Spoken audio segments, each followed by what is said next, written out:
Hi ළමයි දැන්ටමත් ඔයගොල්ලන් දන්නවා අපි මේ කොහෙද ගිහින් තියෙන්නේ කියලා. ඉතින් අපි මේ අවුරුද්දෙත් සිරිපා වන්දනාව කරන්න හැටන් අල්ලතන්නි මාර්ගයේ තෝරගත්තා.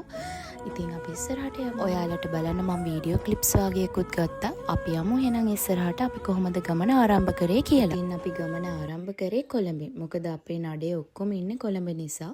අපි හැමෝටම පහසු මාර්ගයක් වෙන හැටන් අල්ලතන්නි මාර්ගය තමයි අපි මේ ගමන්ට තෝරගත්තේ. මොකද අපේ නඩේ ගොඩක් සාමාන්‍යයෙන් ඉන්න නිසා.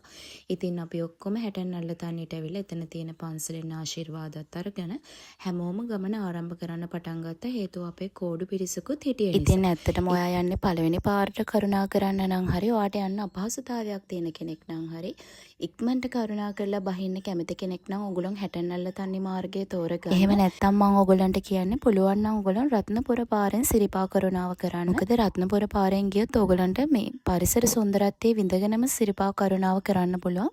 මොකද මං ගිහින් තියෙන පාරවල් වලින් ලස්සනම පාර රත්නපුර පාර. ඉතින් ඉස්සරහට යද්දී අපිට ගිනිරාජගෙන් රසම රස සමහන් එකක් හම්බුණා. ඊට පස්සේ අපිට හම්බ වුණේ සාම චෛත්‍යය.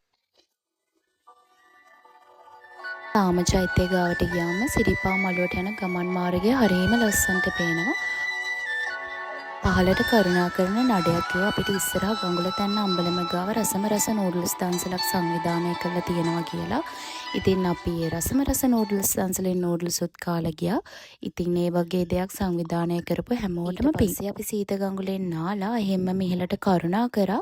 අපේ කෝඩු අයත් ඉන්නවා කියලා මම කිව්වනේ. ඒගොල්ලන් ඊට පස්සේ කෝඩු චාරිත්‍රාත් කරා. ඇත්තටම අපි ඉරසේවය බලන්න කියලා යන්න හිටියේත් අපිට ඒකටම යන්න බැරි වුණා. ඒ නිසා අපිට ඉරසේවය බලන්න පුළුවන් වුණේ හැටන් රත්නපුර අතුරු මාර්ගයේ ඉඳලා කියන්නේ ඉදිකටුපාන පාස් කරනවත් එක්කම. ඉතින් එතනට අහස ලස්සන්ට පෙවුණා.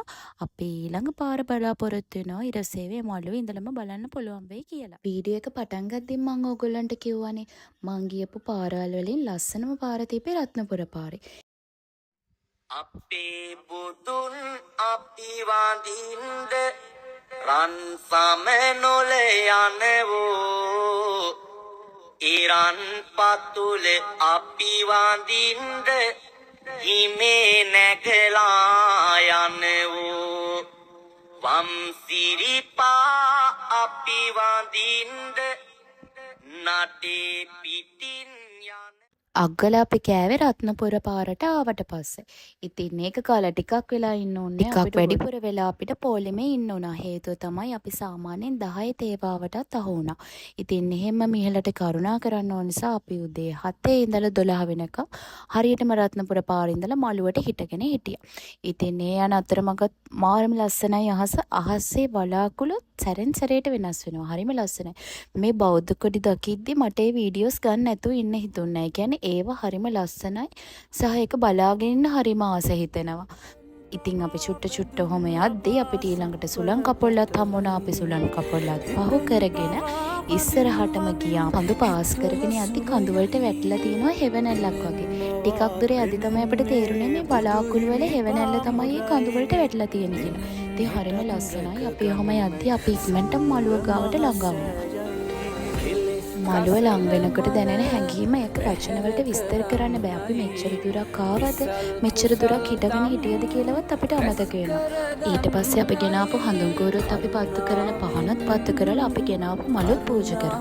ඉතින් ආ බෞද්ධයෙක් වුණත් ඔයා මොන ආගමක කෙනෙක් වුණත් ඔයාට සිරිපා කරුණාව කරන්න පුළුවන් නම් ඔයා අනිවාර්යයෙන්ම සිරිපා කරුණාව කරන්න. ඒක කියා ගන්න බැරි අමුතු හැඟීමක්. ඊට පස්සේ අපි මළුවේ ඉඳලා පහලට කරුණා කරන්න පටන් ගත්තා. මං ඔයාලට කිව්වනේ මම සිරිපා කරුණා කරපු පාරවල් වලින් ලස්සනම පාර රත්නපුර පාර කියලා. ඉතින් ඊළඟ වීඩියෝ එකකින් මං කලින් ගිය සිරිපා කරුණාව කරපු රත්නපුර පාර වීඩියෝ එකක් අරන් එන්න. එහෙනම් අදට ගිහින් එන්න. බයි බයි.